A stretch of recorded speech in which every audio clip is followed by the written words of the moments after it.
Buenas noches, ¿cómo les va? ¿Escuchan bien?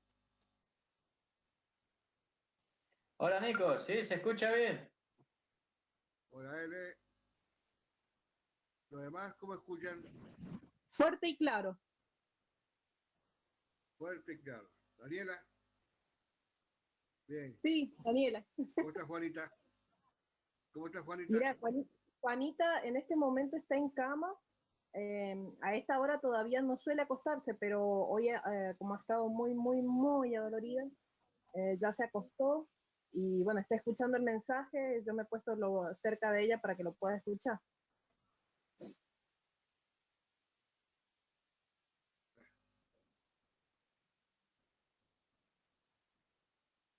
Dale muchos saludos, Gracias, Juanita. bueno, te está escuchando. Muchas Emma, gracias. ¿estás ahí?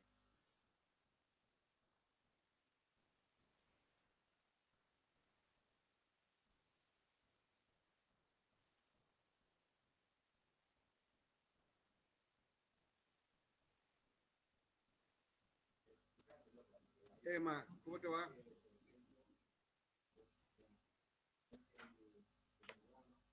Buenas noches, hola Nico. ¿Cómo te va, Emma? ¿Te Bien, parece que bien. comencemos con una oración? Bueno, Bueno, ¿querés? vamos a orar. Vamos a pedir después los motivos de oración. Vamos a hacer un breve comentario y después el hermano Emma tiene a cargo el mensaje. Como ustedes saben, hemos pasado el mensaje del jueves al día martes por el estudio de Emma. Hay muchos problemas con internet, por ahí se ve bien, por ahí se corta. Así que, bueno, vamos a comenzar el día orando. Vamos a orar. Padre Santo, te damos gracias porque nos has dado un día más de vida, Señor, y darte gracias porque podemos estar en tu presencia, en este tipo especial de comunicación con tus hermanos. Y darte gracias por la persona del Señor Jesús, tu Hijo amado, que murió por nosotros en la cruz para salvarnos y darnos vida eterna. Gracias por sus promesas que son fieles. Gracias por su fidelidad, Señor, por su protección, por todas las cosas que nos das, porque todo lo que nos das y tenemos en el Señor. Así, Padre, que tú bendigas esta reunión por medio de internet, este método que nos ha dejado, Señor, para que los hermanos podamos compartir pensamientos y tu palabra.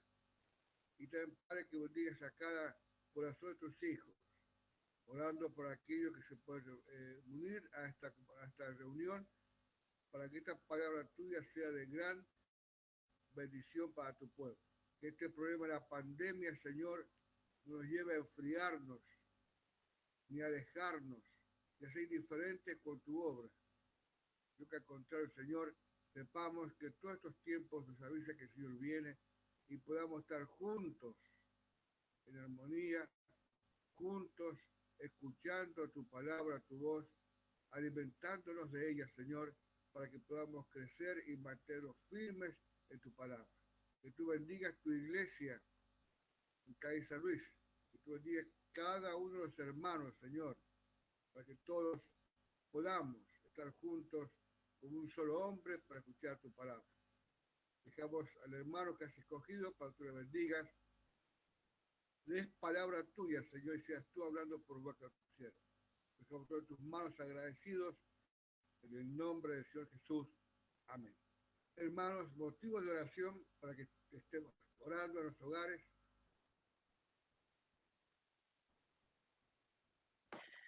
Agradecer al Señor por su fidelidad, bueno, y que estamos bien y que creo que también podemos gozar de tantos privilegios en estos tiempos, como por ejemplo las reuniones que estamos teniendo. Así que es un motivo de agradecimiento. Gracias, L. Otro hermano más. Motivos de oración que tengamos.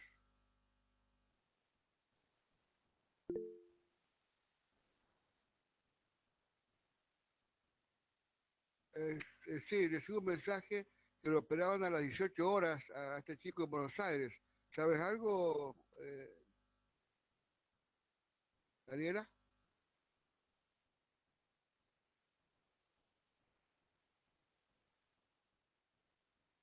Bueno, quisiera también anunciar un motivo de oración. Estoy dando para reunión el día 30, el viernes 30 en la iglesia a las 20 horas, en que vamos a juntar los colaboradores con los hermanos bautizados o varones en comunión, para que si Dios lo permite ya se pueda levantar autoridades legítimas en la iglesia, como el Señor quiere, de formar, partiendo de los ancianos, por supuesto, grupo de colaboraciones, de ayuda, de tareas en la iglesia que tanto lo necesitamos. Oremos para que el Señor pueda ya empezar a formar, determinar los hermanos que pueden ocupar esa posición de ancianos, para que ya el día 30 de noviembre, si el Señor lo permite y no viene antes, es la idea de que ya ese día se puedan nombrar las autoridades de la iglesia. Oremos por Fiorito, oremos por Villa Yaquemil, que nos juntamos el sábado 24 a las 9 de la mañana para hacer algún tipo de limpieza y arreglos de aquel lugar. Así que, bueno, aquí hay un pedido de María Medina, que pide oración por su papá para que no le tenga las vueltas en el PAMI, para que lo vea un traumatólogo a su rodilla. Hermanos, ¿qué más hay para orar? Otro hermano más. Motivo de oración.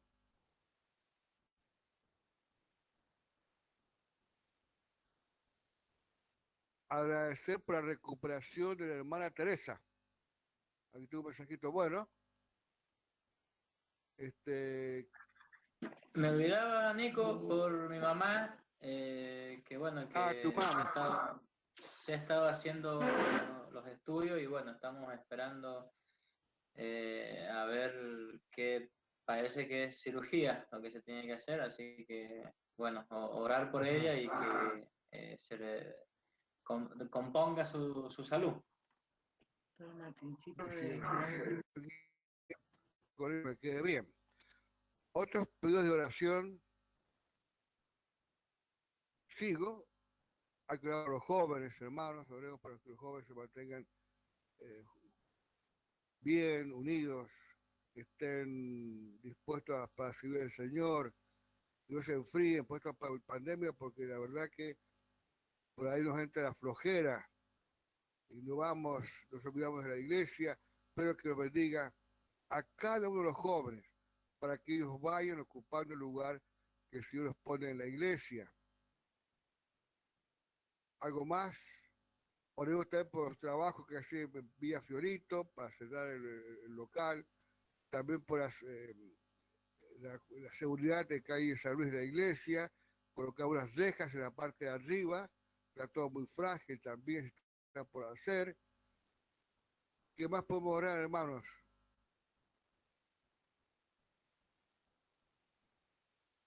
¿No hay más nadie? Bueno, si usted me permite, ya tengo el permiso de mi hermano Emma, quisiera, no sé si es aconsejar o exhortar. Normalmente, hermanos, ustedes van a pensar que ya que somos de afuera queremos retar. No, no en absoluto. no es tipo de recto, ni llamada atención, nada. Normalmente los domingos en la mañana tarde suele haber 32 hermanos adoptados para la distinta cena, en la mañana o en la tarde. Con mucho dolor, hermanos, con mucha tristeza, pero también preocupación, el domingo a la tarde, la cena del Señor, habían solo 4 hermanos. ¿Me entendieron? En la cena del Señor, el domingo en la tarde, habían solamente 4 hermanos en la iglesia, la cena del Señor. Entonces, hermano, digo, como hablaba con los jóvenes, los jóvenes el día sábado, los últimos tiempos peligrosos, que miramos afuera, pero no miramos a veces dentro de la iglesia o dentro de mi corazón y de mi vida. Hermanos, puede ser que de 30 hermanos adoptados estén 4 hermanos solamente en la cena del Señor el domingo en la tarde. Y estos hermanos viene a colación, como decía los Hebreos, capítulo 11, que debemos exhortarnos unos a otros a las buenas obras, hacerlo con amor, pero dice, no dejando de congregarnos como algunos tienen por costumbre. ¿Por qué? Dice y sigue aclarando, cuanto más cuando veis que aquel día se acerca. Pues hermanos, esto es una exhortación, no dejemos de congregarnos. Lamentablemente nos ha tocado un tiempo que nos ha privado de muchísimas reuniones y queremos acomodar de la mejor manera posible, y la cena del Señor, que tanto hacía que la hiciéramos los domingos porque otras iglesias también estaban haciendo. Hermanos, lo que ha pasado el domingo en la tarde es muy, muy penoso, muy triste. Yo me imagino el Señor que de 30 hermanos, solamente 4 hermanos estén en la cena del Señor. ¿Desanima? Sí. ¿Nos pones triste? Sí. ¿Nos da ganas de llorar? También nos da ganas de llorar. Oremos, hermanos, al Señor para que no nos desanimemos, para que estemos en la casa del Señor cuando hay reuniones. No sabemos hasta cuándo vamos a durar con estas reuniones, que el Señor no permita que estemos 6 meses parados sin reuniones, amados hermanos. Aprovechemos que el Señor brinde esta oportunidad de estar juntos, que sea en la cena del Señor. Les pido por favor, no lo tomen a mal, pero uno es como aquel que el Señor eligió para anunciar a su pueblo los peligros y todas esas cosas. Hermanos, no podemos pasar por alto y tenemos que decirles, amados hermanos, hagamos un esfuerzo. No es para los colaboradores, es para el Señor. Para el Señor que nos quiere ver juntos rodeando su santa mesa, en la única reunión que el Señor instituyó hasta que Él venga. Hermanos, el hermano Emanuel Verdú tiene a cargo ahora entonces el estudio de todos los jueves, no lo hemos pasado para el martes. Emma, que el Señor te bendiga.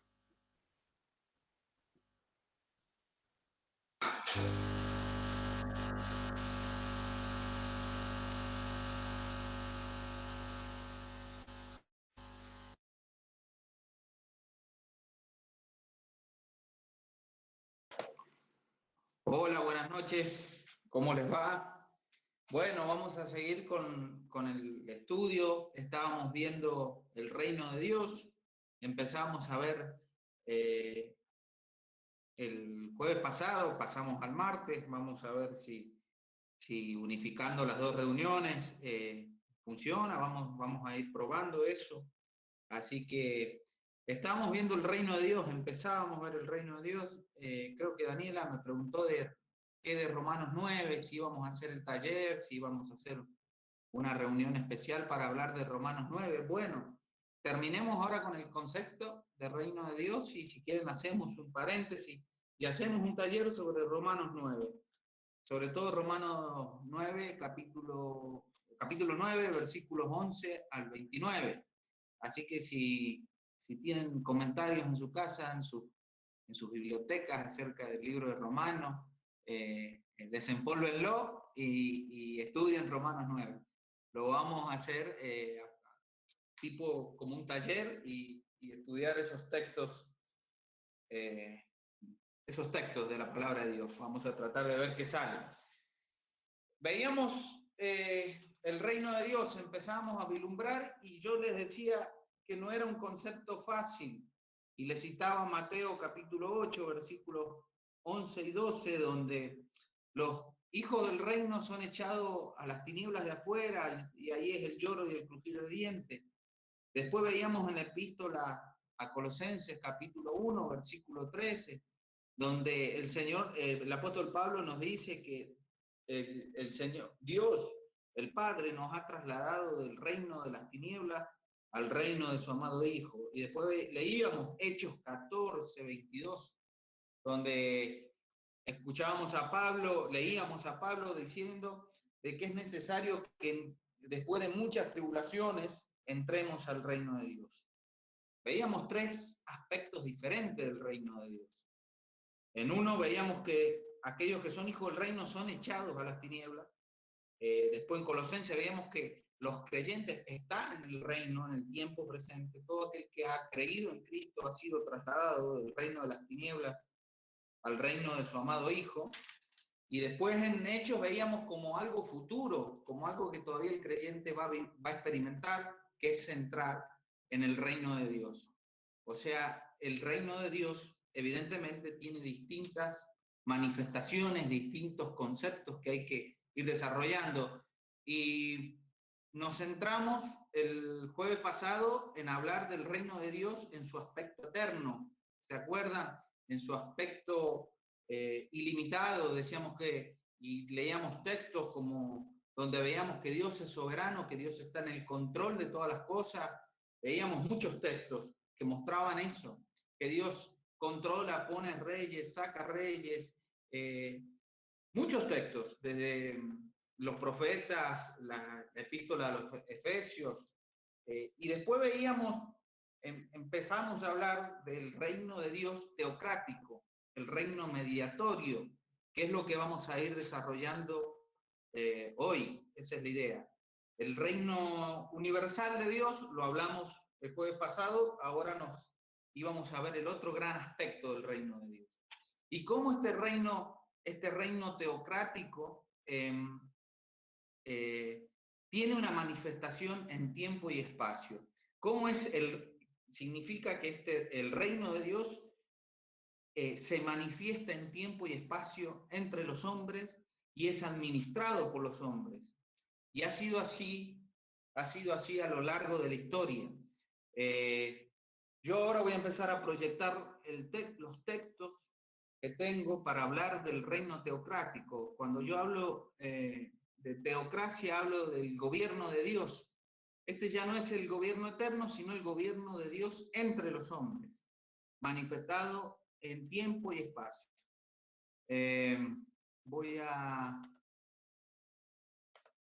No sé si ustedes los están viendo, los textos. Habilítenme en el micrófono y alguien dígame sí, porque yo no estoy viendo la pantalla de Google Meet, sino que estoy viendo la proyección de los textos. Ahora sí. ¿Se ven? Ahí se ven. Sí. Perfecto. Ahora vamos a hablar de la teocracia, es decir, del reino. También le llaman los estudiosos, los teólogos, le llaman el reino mediatorio, porque es la manifestación del reino de Dios por medio de los hombres en la tierra. Y cómo a lo largo de las dispensaciones y de la historia, esta manifestación del reino se ha dado en la tierra. Génesis, Edén, fíjense, Génesis capítulo 1, versículos 26 al 28. Entonces dijo Dios, hagamos al hombre a nuestra imagen, conforme a nuestra semejanza. Fíjense, y señoré en los peces del mar, en las aves de los cielos, en las bestias, en toda la tierra, y en todo animal que se arrastra sobre la tierra. Y creó Dios al hombre a su imagen de Dios lo creó, varón y hembra los creó. Y dice el 28, y los bendijo Dios y les dijo, fructificad y multiplicaos, llenad la tierra. Y fíjense, y sojuzgadla, señorear en los peces del mar, en las aves de los cielos y en todas las bestias que se mueven sobre la tierra. Dios le da el señorío al ser humano, Dios le da el señorío a Adán, ahí en Edén, le da el virreinato, por decirlo de alguna manera, o sea, una extensión del reino eterno, ahora manifestado en la tierra. ¿Se acuerdan? Y para poner un ejemplo, cuando esto era el virreinato del Río de la Plata, ¿qué es lo que era? Una extensión de la soberanía española aquí, en el sur del continente, en Argentina. Esto, lo que Adán recibe es una manifestación, una extensión del reino eterno en tiempo y espacio, para que Adán lo administre. Una teocracia. Y se le dice que en el 28 dice sojuzgarla y señorear. Bueno, todos conocemos qué pasó con Adán, con Adán y Eva, cómo erraron, cómo se equivocaron y cómo el reino tuvo que irse manifestando en distintas maneras. Fíjense, esto ya es Noé, cómo Dios le da la teocracia, la administración del reino a Noé. Bendijo Dios a Noé y a sus hijos y les dijo: fructificaos y multiplicaos y llenad la tierra. El temor y el miedo de vosotros estarán sobre todo animal de la tierra y sobre todo ave de los cielos, en todo lo que se mueva sobre la tierra y en todos los peces del mar. En vuestras manos son entregados. Todo lo que se mueve y vive os será para mantenimiento, así como legumbres y plantas verdes, os lo he dado todo. Pero carne con su vida, con su sangre, no comeréis. Porque ciertamente demandaré la sangre de vuestras vidas, de mano de todo animal la demandaré, y de mano del hombre, de mano del varón, su hermano, demandaré la vida del hombre. El que derramare sangre de hombre, por el hombre su sangre será derramada, porque imagen de Dios es hecho el hombre. Mas vosotros fructificad y multiplicaos, procread abundantemente en la tierra y multiplicaos en ella. Dios le da la administración a Noé del reino, de la manifestación, le da el señorío para que se enseñoree sobre la tierra, le da la administración.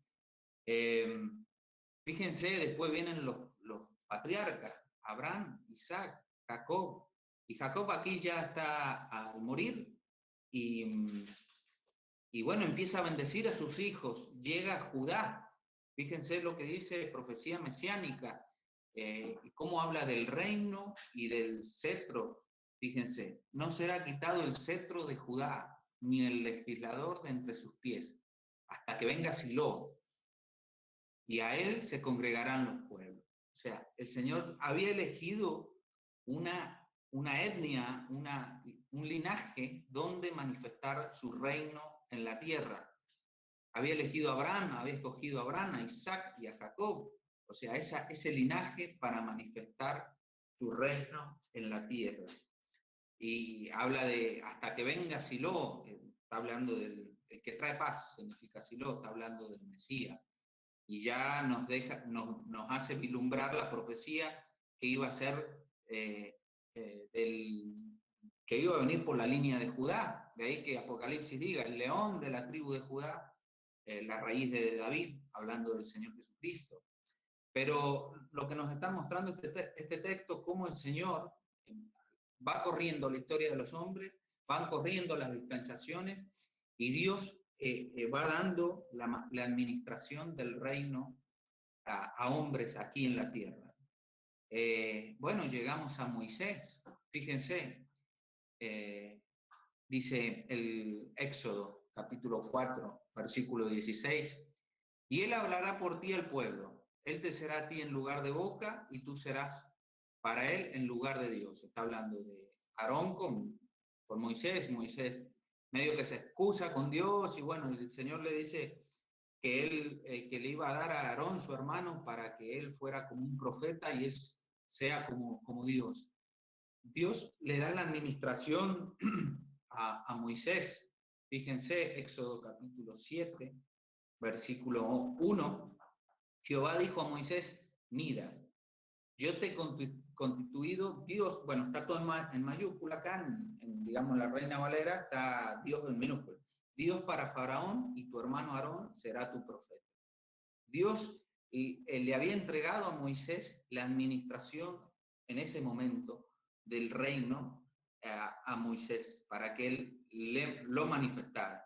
Después viene el Sinaí y el Señor entrega la ley al pueblo y forma en Israel una teocracia, donde Israel iba a ser una nación apartada de entre todas las naciones de la tierra para manifestar la soberanía de Dios, el reino de Dios aquí en la tierra. ¿Se acuerdan en Éxodo 19 y 20 cómo el Señor entrega la ley en el Sinaí?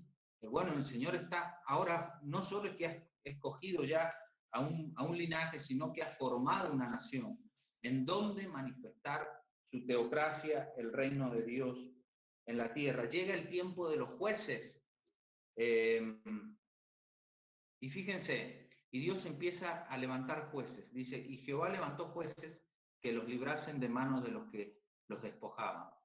Pero tampoco oyeron a sus jueces, sino que fueron tras dioses ajenos, a los cuales adoraron, se apartaron pronto del camino en que anduvieron sus padres, obedeciendo a los mandamientos de Jehová. Ellos no hicieron así. Y cuando Jehová les levantaba jueces, Jehová estaba con el juez y les libraba de mano de los enemigos de todo el tiempo de aquel juez, porque Jehová era movido a misericordia por sus gemidos y a causa de los que oprimían y afligían. Dios levantaba jueces, Dios manifestaba su soberanía a través de los jueces de Israel. Bueno, Hechos también lo expresa, fíjense como lo dice, después como por 450 años le dio jueces hasta el profeta Samuel. O sea, esa era de jueces hasta el profeta Samuel, donde Dios estaba manifestando una teocracia en la tierra, donde estaba manifestando su soberanía a través de los jueces. Otro texto de jueces, fíjense. Y los israelitas dijeron a Gedeón, sé nuestro Señor, tú y tu hijo y tu nieto, pues que nos has librado de mano de Madián. Mas Gedeón respondió, no seré señor sobre vosotros, ni mi hijo os enseñoreará. Jehová señoreará sobre vosotros. Dios estaba manifestando el reino en esta era de los jueces, ¿no? Llega Saúl, el primer rey de Israel, y bueno, todos conocemos la historia de Saúl, cómo se equivocó. Llega David. David es determinante en todo este plan de Dios de manifestar la teocracia en la tierra. Dios escoge el linaje de David, Dios hace un pacto con David. Hablábamos en un momento más al principio de los estudios acerca del pacto davídico. Fíjense, y cuando tus días sean cumplidos y duermas con tus padres, yo levantaré después de ti uno de tu linaje, el cual procederá de tus entrañas y afirmaré su reino. Aquí está hablando de Salomón. Él edificará casa a mi nombre y yo afirmaré para siempre el trono de su reino. Y les haré a él por padre y él me será a mi hijo. Y si él hiciere mal, yo le castigaré con vara de hombres y con azotes de hijo de hombre. Pero mi misericordia no se apartará de él como la aparté de Saúl. Fíjense cómo el Señor empieza a mostrar de que va a tener otro trato con la casa de David, al cual quité de delante de ti y será firmada tu casa. Fíjense esto. Y tu reino, escuchen estas palabras, esto es para subrayar, para siempre delante de tu rostro. Y tu trono será estable eternamente, el trono de David, que ya vamos a ver cuántas referencias hay en la profecía y en el Nuevo Testamento a esto, a la casa de David, al trono de David, al tabernáculo de David. Este es David, mire cómo David entendió el pacto. Y David dijo con vehemencia, ¿quién me dará? A ver, bueno, no, está mal el texto, ya se los leo en la Biblia, está mal copiado, disculpen. Segunda Samuel 23:15, dice así,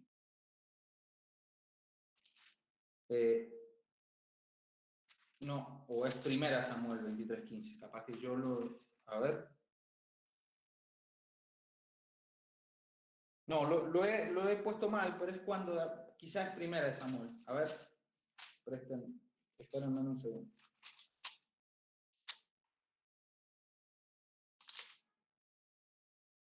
No, bueno, lo tengo mal, lo anoté mal, lo pasé mal. Después ya lo buscamos. Pero bueno, vamos a ver los salmos, cómo David entendió el pacto davídico. Fíjense, hice pacto con mi escogido. Juré a David mi siervo, diciendo, escuchen, para siempre confirmaré tu descendencia y edificaré tu trono. Escuchen, esto es importante. Entender esto va a determinar cómo nosotros entendemos el futuro y la era que estamos viviendo. Tu trono por todas las generaciones. Selah.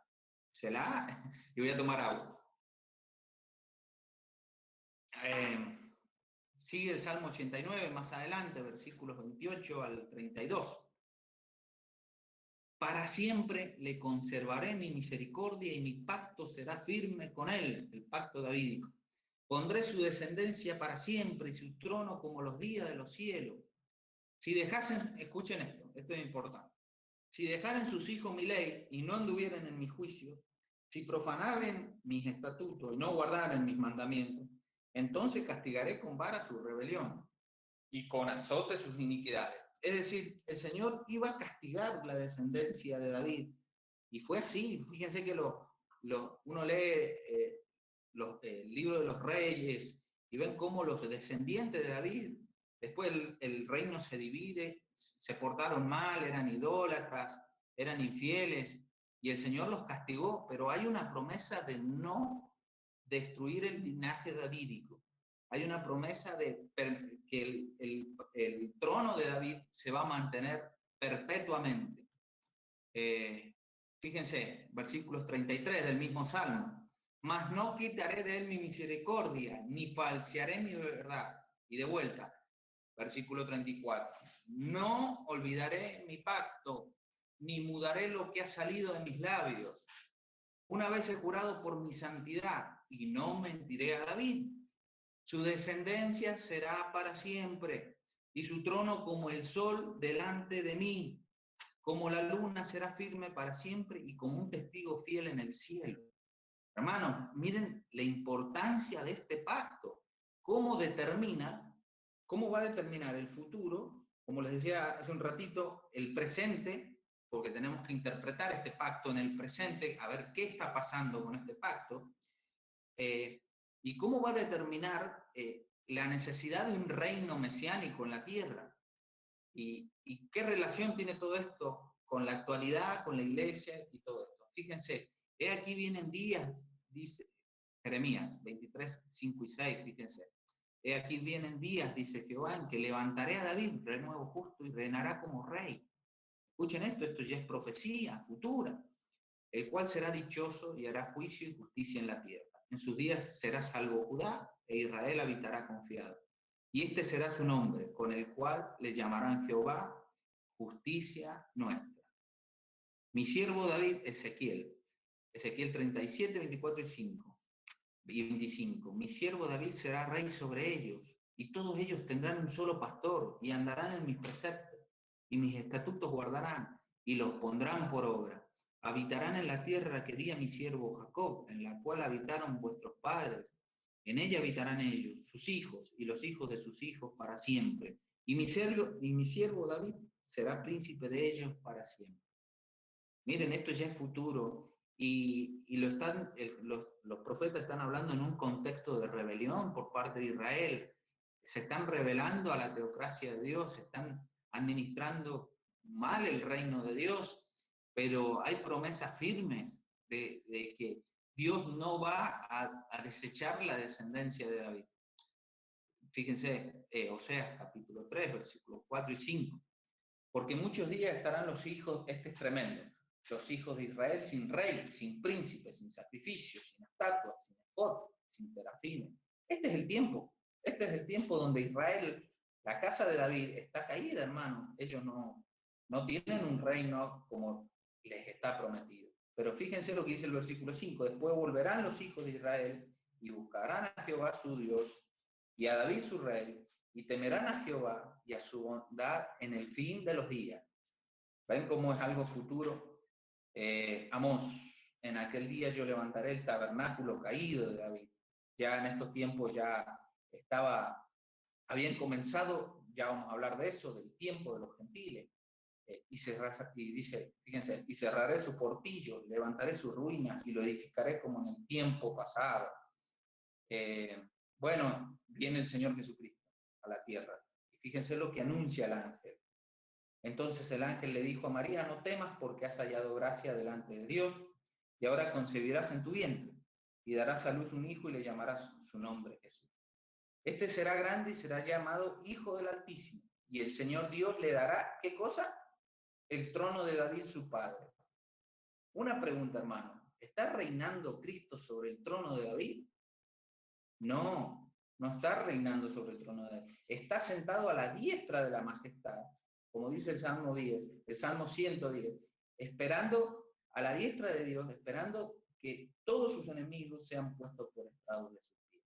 Y ahí reinará el rey sobre Israel, rugirá Jehová en Sión, dice la profecía. Es algo futuro. Y reinará sobre la casa, escuchen, son los evangelios, Lucas, y reinará sobre la casa de Jacob para siempre, y su reino, ¿cómo dice? No tendrá fin. Hermanos, bueno, ya esto es concilio de Jerusalén, los apóstoles, miren cómo entendieron todo esto. Simón ha contado cómo Dios visitó por primera vez los gentiles para tomar de ellos pueblo para siempre. Y con esto concuerdan las palabras de los profetas, como está escrito, después de esto volveré y reedificaré el tabernáculo de David, que está caído. ¿Cómo estaba en el tiempo? Ahí estamos nosotros, hermanos. El tabernáculo de David está caído, y repararé sus ruinas, y lo volveré a levantar, para que el resto de los hombres busque al Señor, y todos los gentiles sobre los cuales he invocado mi nombre, dice el Señor, que hace conocer todo esto de tiempos antiguos. Bueno, quiero hacer una pausa acá y explicar. El reino de Dios se manifestó en David. El reino de Dios se manifestó en los reyes que vinieron después, pero sabemos el comportamiento de los reyes después de Salomón. El reino se divide en dos, en el reino del norte, el reino del sur, y eso termina mal, hermanos. La teocracia termina mal en Israel.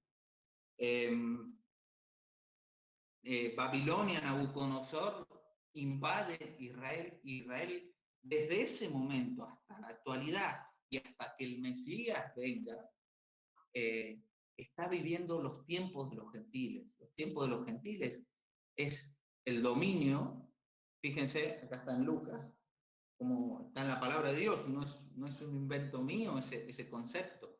Y caerán al filo de espada y serán llevados cautivos a todas las naciones. Y Jerusalén será hollada por los gentiles hasta que el tiempo de los gentiles se cumpla. Hermanos, Ezequiel ve la partida de la gloria de Jehová del templo. ¿Qué quería decir todo esto? Cuando Nabucodonosor invade Jerusalén y la destruye, Israel queda bajo dominio gentil. La teocracia deja de manifestarse en Israel. El dominio gentil sobre Israel hasta el día de hoy ha sido un dominio gentil. Ellos perdieron la teocracia por sus reiterados pecados. Y después ya vamos a ver, el Mesías vino. El Mesías vino ofreciendo el reino. Y como lo hablábamos anteriormente. Pero empezaron los tiempos de los gentiles, año 560 antes de Cristo. Y los tiempos de gentiles se van a cumplir un día. El rey reinará en Sión.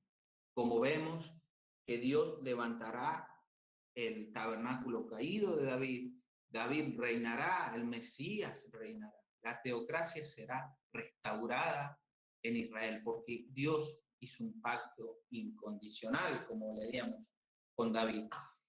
Fíjense cómo la teocracia, todas estas que son manifestaciones a lo largo de la historia del reino, han ido tomando distintas formas. Pero ese reino se va a cumplir un día, hermanos. Ese es el reino que vemos en Apocalipsis 20. El reino milenial del Mesías, gobernando en la tierra, en Jerusalén, en Israel, en Sión. Fíjense cómo la profecía lo describe. Hay muchísimos textos en los profetas, mayores, tanto mayores como menores, y los salmos. Fíjense cómo nos habla de un reino, una teocracia, un reino aquí en la tierra, no un reino espiritual, no un reino en el corazón de los creyentes, no, sino una manifestación tremenda, futura del reino de Dios. Fíjense lo que Isaías dice acerca de este reino, del reino del Mesías. Lo que vio Isaías, hijo de Amós, acerca de Judá y de Jerusalén, acontecerá, escuchen,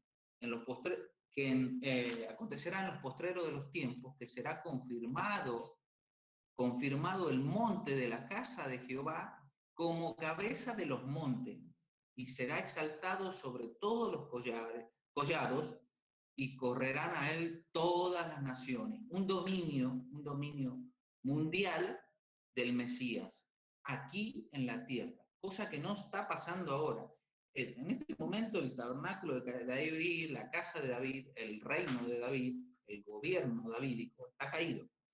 Y vendrán muchos pueblos y dirán, venid y subamos al monte de Jehová, a la casa del Dios de Jacob, y nos enseñará sus caminos y caminaremos por sus sendas. Porque de Sión saldrá la ley y de Jerusalén la palabra de Jehová. Fíjense, y juzgará entre las naciones, o sea, aquí en la tierra, y prenderá muchos pueblos y volverán sus espadas en rejas de arado y sus lanzas en hoces. Hermanos, será un reino de absoluta paz, no habrá guerra, no habrá lo que estamos viviendo hoy.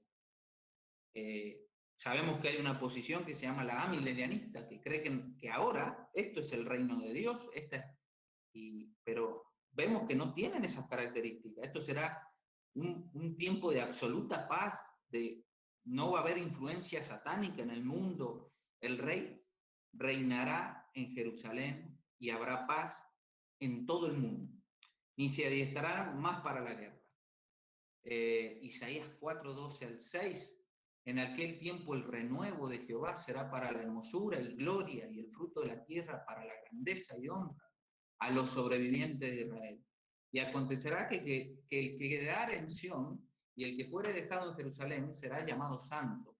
Todos los que en Jerusalén están registrados entre los vivientes, cuando el Señor lave las inmundicias de las hijas de Sión y limpie la sangre de Jerusalén en medio de ella con espíritu de juicio y con espíritu de devastación. Y creará Jehová toda la morada del monte de Sión, y sobre los lugares de sus convocaciones nube y oscuridad de día, y de noche resplandor de fuego que eche llamas, porque sobre toda gloria habrá dosel. Y habrá un abrigo para sombra contra el calor del día, para el refugio escondedero del turbión y contra el aguacero. Hay muchos textos. Saldrá de una vara del tronco de Isaías, un vástago. Todo el capítulo 11 de Isaías es una profecía acerca de ese reino futuro.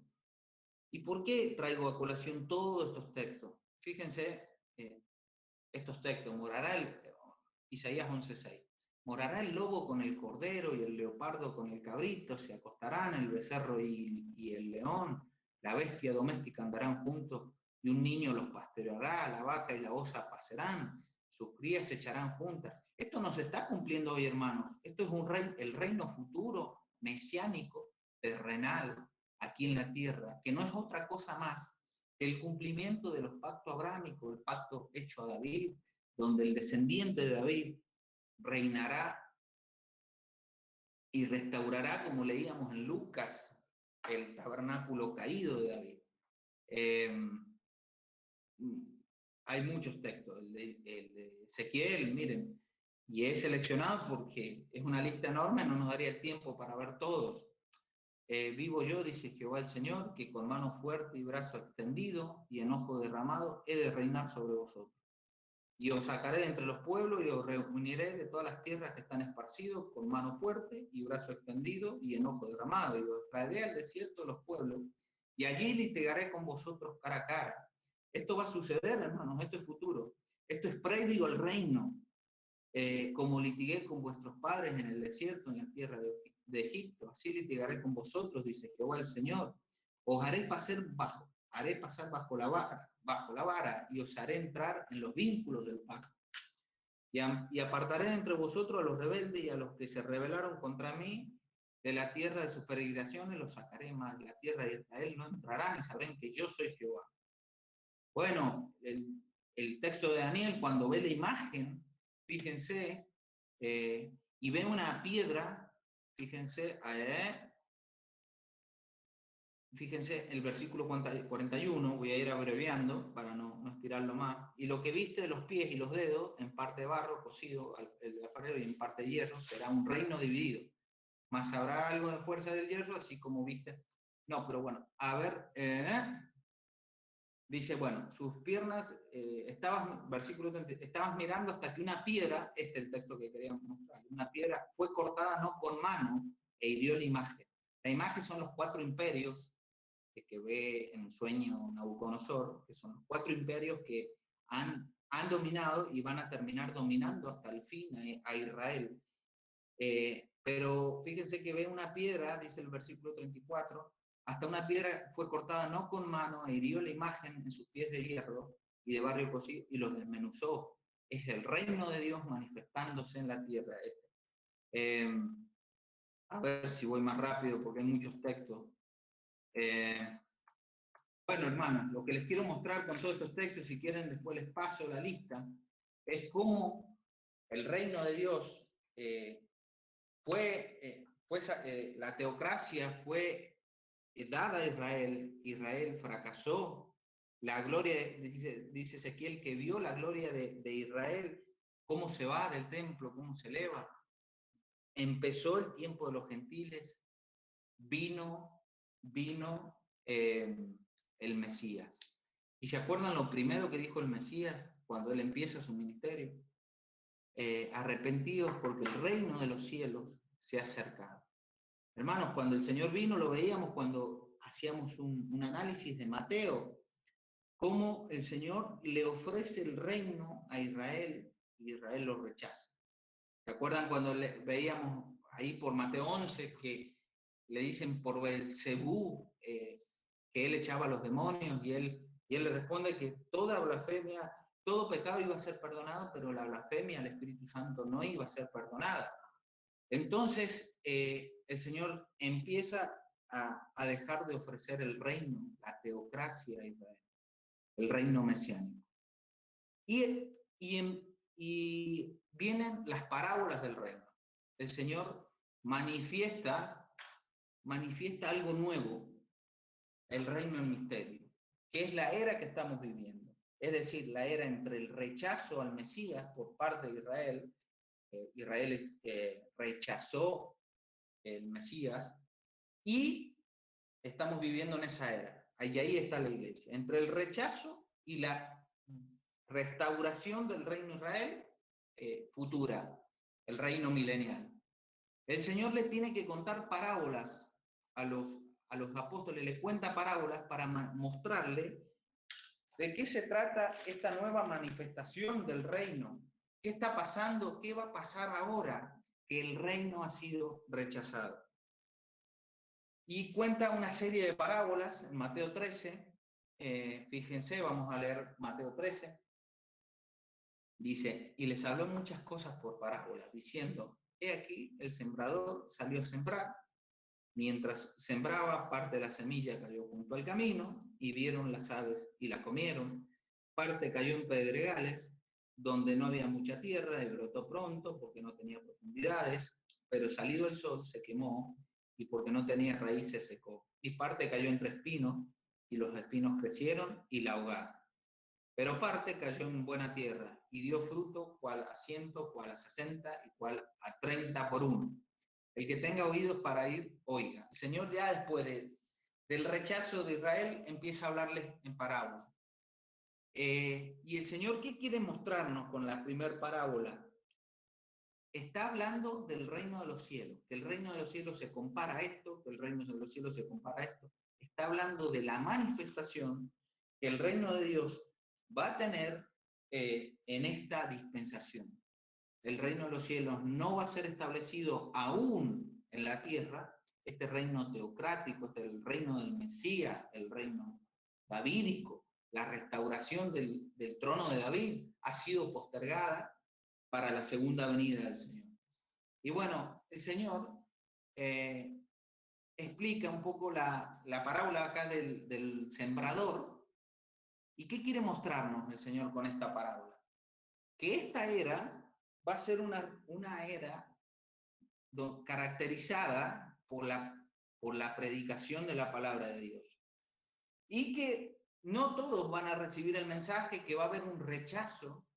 Acuérdense que cuando hablemos del reino milenial, del reino teocrático en la tierra, toda la tierra va a ser llena del conocimiento de Jehová, dice el profeta. Esta era va a ser caracterizada, como dice esta parábola, por la predicación, pero también por el rechazo del mensaje. Vemos 3 tierras que rechazan el mensaje y una sola que lo recibe. O sea, esta era va a ser una era donde el mensaje va a tener mucho rechazo, el rechazo del mundo, de la carne y del diablo. Eso nos quiere mostrar con esta parábola el Señor, con la primera parábola, que el reino iba a ser predicado, que el evangelio iba a ser predicado, que iba a haber mucha predicación, pero que también iba a haber mucha oposición. La segunda parábola, esto es muy importante que entendamos estas parábolas porque es una descripción del tiempo actual, tiempo entre el rechazo del Mesías y tiempo de la segunda venida cuando el reino sea establecido. Parábola del trigo y la cizaña. Fíjense, les refirió otra parábola diciendo: el reino de los cielos es semejante a un hombre que sembró buena semilla en su campo. Pero mientras dormían los hombres, vino su enemigo y sembró cizaña entre el trigo y se fue. Y cuando salió la hierba y dio frutos, entonces apareció también la cizaña. Vinieron entonces los siervos del padre de familia y le dijeron: Señor, ¿no sembraste buena semilla en tu campo? ¿Dónde pues tiene cizaña? Él les dijo: un enemigo ha hecho esto. Y los siervos le dijeron: ¿quieres pues que vayamos y la arranquemos? Él le dijo: no sea que al arrancar la cizaña arranques también con ella el trigo. Dejad crecer juntamente lo uno y lo otro, hasta la siega. Y al tiempo de la siega yo daré a los segadores, recoger primero la cizaña y atarla en manojo para quemarla, pero recoger el trigo en mi granero. El Señor después explica la parábola. Fíjense, entonces despedida a la gente, entró Jesús en la casa y acercándose a él, sus discípulos le dijeron: explícanos las parábolas de la cizaña en campo. Respondiendo, él les dijo: el que siembra la buena semilla es el Hijo del Hombre, el que siembra la buena semilla es el Hijo del Hombre. Esto es importante, el campo es el mundo, la buena semilla son los hijos del reino y las cizañas son los hijos del mal. El enemigo que la sembró es el diablo, la ciega, esto también es importante, es el fin del siglo, y los segadores son los hombres. Bueno, ¿qué quiere mostrar el Señor con esta segunda parábola? ¿Qué quiere mostrar? Quiere mostrar que el reino de Dios, en esta dispensación, en esta manifestación del reino, va a tener que convivir con el mal. ¿Sí? Eso es lo que nos está queriendo mostrar el Señor. No usemos esta parábola para hablar de disciplina de la iglesia. Ya vamos a tocar el tema de disciplina de la iglesia. Pero esta parábola no está queriendo justificar que no haya disciplina en la iglesia. Fíjense lo que dice el versículo 38. El campo es el mundo, no la iglesia. ¿Se dan cuenta? Para disciplina de la iglesia hay otros textos y ya los vamos a tocar. El Señor lo que quiere mostrar en esta dispensación, el reino de Dios va a tener que convivir hasta el fin del siglo, es decir, segunda venida, con el mal. Va a tener que estar juntos. Y solo el Señor al final del siglo va a ser la separación, que ya vamos a hablar de esos juicios. Pero esta manifestación del reino va a ser así, distinto al reino mesiánico, al reino que veíamos en los profetas, en Isaías, y que vemos en Apocalipsis 20, en el milenio, que Satanás es atado. Y no va a haber mal en ese reino, no va a haber manifestación del mal en esos momentos, como ahora, que sí tenemos que convivir y toda esta dispensación ha tenido que convivir con el mal aquí. Eso es lo que nos quiere mostrar el Señor. Fíjense, bueno, y dicen los versículos 40 y 40, de manera que como arranca la cizaña y se quema en el fuego, así será en el fin de este siglo, o sea, el fin de esta era, de esta dispensación, enviará el Hijo del Hombre a sus ángeles y recogerán a su reino a todos los que sirven de tropiezo y a los que hacen iniquidad, y los echará en el horno de fuego, y ahí será el lloro y el crujir de dientes. Entonces los justos resplandecerán como el sol en el reino de su Padre. El que tiene oídos para oír, oye. Bueno, acá nos empieza a mostrar el Señor que el fin del siglo termina con un juicio de separación entre el trigo y la cizaña. Parábola de la semilla de la mostaza. ¿Qué otra verdad nos quiere mostrar el Señor de la manifestación del reino en el presente? Fíjense, la vamos a leer la parábola. Otra parábola les refirió diciendo: el reino de los cielos es semejante al grano de mostaza que un hombre tomó y sembró en el campo. Que un hombre tomó en el campo, el cual a la verdad es la más pequeña de todas las semillas, pero cuando ha crecido es la mayor de las hortalizas y se hace árbol, de tal manera que vienen las aves del cielo y hacen nidos en sus ramas.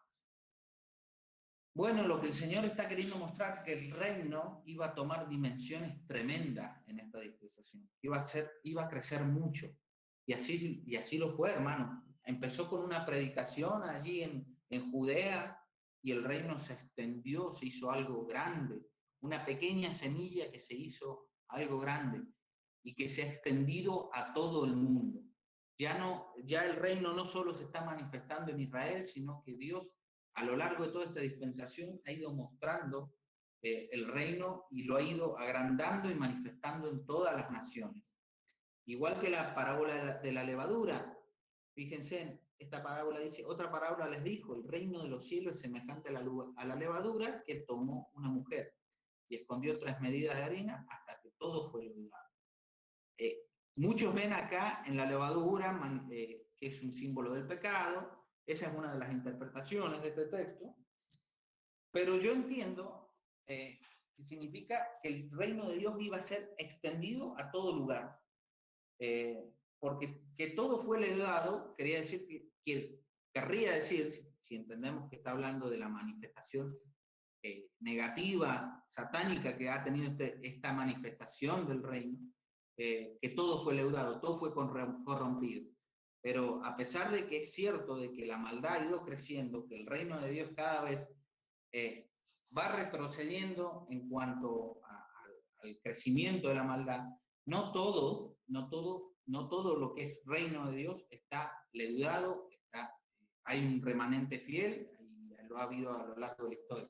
Yo entiendo que se está refiriendo a que el reino de Dios llegó a todas partes, ¿sí? Que va a ser así, dice que el mensaje del evangelio, el mensaje del reino, va a ser predicado a todas las naciones. O sea, va a llegar, eso que era algo chiquito va a ser todo leudado, va a llegar a todas partes.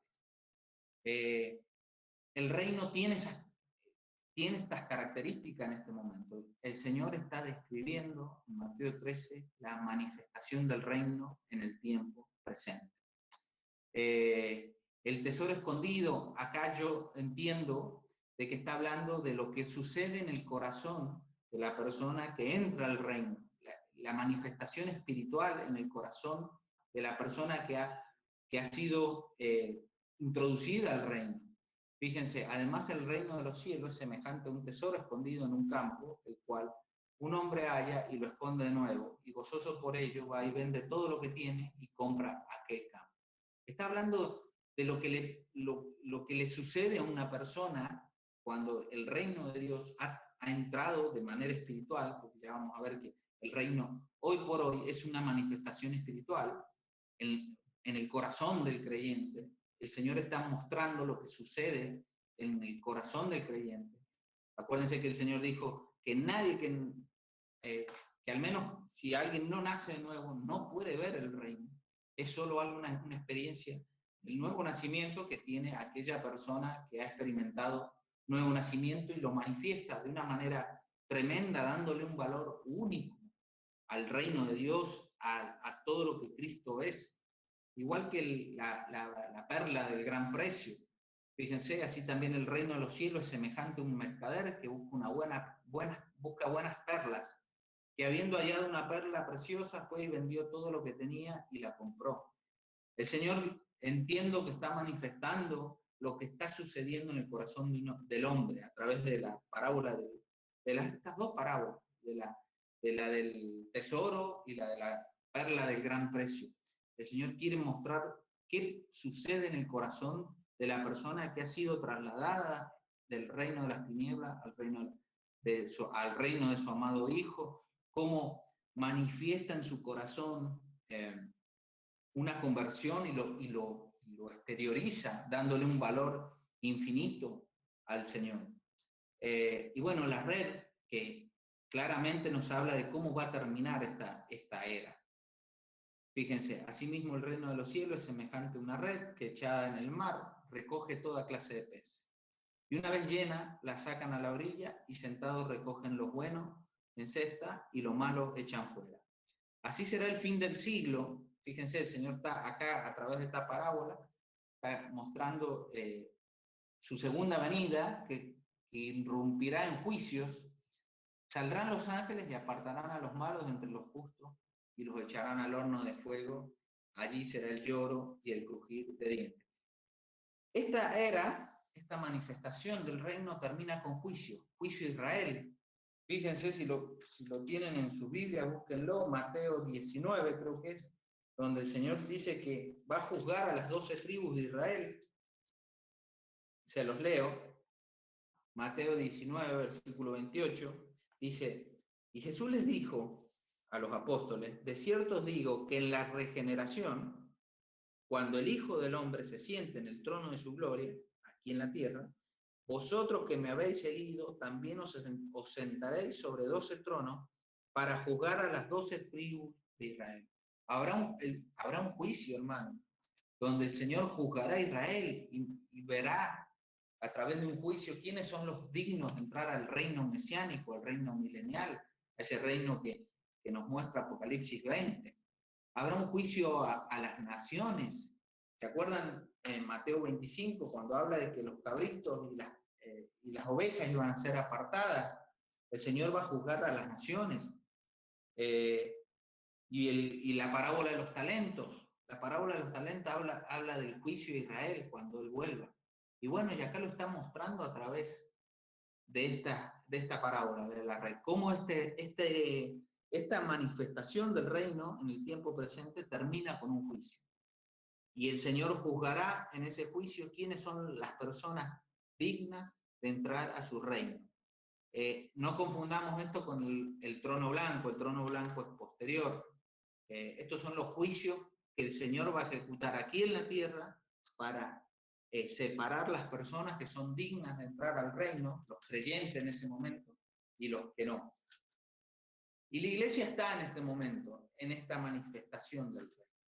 La iglesia, el reino de Dios en esta manifestación se está manifestando de manera espiritual en el corazón de los creyentes, como leíamos en Colosenses, capítulo 1, versículo 13, que hemos sido trasladados de las tinieblas al reino de su amado Hijo. Pero esto es una realidad espiritual, no es el reino davídico, no es el reino mesiánico, que eso espera una manifestación futura. No sé si queda alguna duda en cuanto a las distintas manifestaciones del reino. Si tienen alguna pregunta, me la pueden hacer, acá los escucho.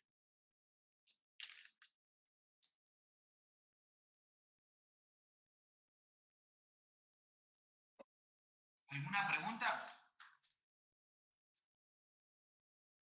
¿Se entendió lo del reino en misterio, las parábolas, cómo el Señor ha descrito esta manifestación del reino en el tiempo presente, y cómo esto espera todavía. Sí, Dani. Bueno, mira, igual el Señor nunca ha dejado de reinar, o sea, entiendo el tema de que del reino acá terrenal, pero en su soberanía el Señor nunca dejó de reinar, ¿es así? Es lo que veíamos en el jueves pasado cuando hablamos del reino eterno, que Él siempre ha tenido, tiene y tendrá el control. Esa es la manifestación ilimitada del reino, pero ahora también ahora empezamos a ver cómo el reino tiene una manifestación en tiempo y espacio, ¿sí? Aquí en la tierra. Y cómo ha ido a través de los siglos y de las dispensaciones el reino manifestándose desde Adán hasta la teocracia en Israel, desde el rechazo de Israel, tiempo presente, el reino en misterio, y cómo en el futuro el reino prometido en los profetas y a David se cumplirá un día, el reino aquí en la tierra, ¿sí? Cumpliendo y restaurando a Israel. ¿La iglesia dónde está? Ahora, ¿en qué manifestación del reino está? En el reino en misterio, ¿sí? Esto no es el trono de David, no, la iglesia no es el trono de David, estamos conviviendo con el mal en el tiempo presente, no tenemos lucha contra carne y sangre, distinto al reino mesiánico que no va a tener una manifestación satánica, no va a haber manifestación satánica. El Señor le quiso mostrar en Mateo 13 que después del rechazo de Israel, el reino se iba a manifestar de otra manera, ¿sí? El reino en misterio, a través de la parábola del sembrador, a través de la parábola del trigo y la cizaña, a través de las distintas parábolas, cómo el reino iba a ir tomando una forma que ellos no desconocían. No olvidemos que ellos esperaban el reino mesiánico. Y el Señor les tiene que decir, ese reino no se va a manifestar. Espera todavía para el futuro. ¿Se acuerdan Hechos 1:6 cuando dice, restaurarás el reino de Israel en este tiempo? Y el Señor le dice, no les toca a ustedes saber las cosas que el Padre puso en su sola potestad. O sea, el reino espera el reino teocrático que Israel administró de una manera mala con los reyes del norte y los reyes del sur, espera todavía una manifestación futura. Pero veíamos el pacto davídico cómo cómo el pacto davídico muestra todavía un cumplimiento futuro escatológico del reino, o sea, del reino prometido a David, donde el tabernáculo de David iba a ser restaurado, la casa de David iba a reinar y el Mesías iba a reinar sobre Jerusalén. Pero entender también el tiempo presente, cómo el reino se está manifestando. Y sí, separar el reino eterno, es decir, el reino ilimitado que veíamos el jueves pasado, donde veíamos que el Señor siempre ha reinado, siempre va a reinar y siempre ha tenido el control de todo. Pero esta es la otra manifestación del reino, acá en la tierra, en tiempo y espacio y a través de los hombres, ¿sí? No sé si te contesté, Dani.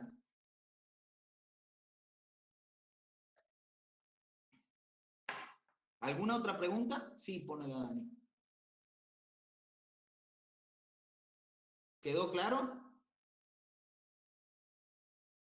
¿Quedó claro entonces el reino? Sí, Para redondear la idea, hay dos grandes manifestaciones del reino. El reino eterno, ilimitado, atemporal, y veíamos todos los textos en la clase pasada, y esta manifestación del reino, en tiempo y espacio, aquí en la tierra, a través de todas las dispensaciones.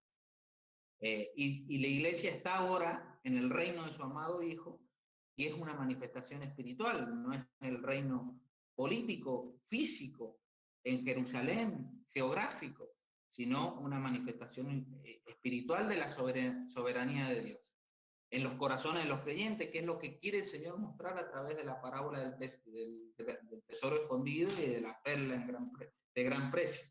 Cómo el reino iba a ser evidenciado en personas que su vida eran transformadas y le daban un valor absoluto al reino de Dios en esta dispensación.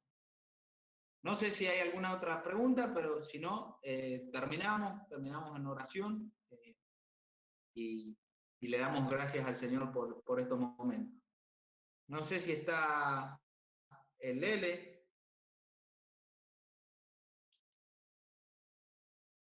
Acá estoy, Emma.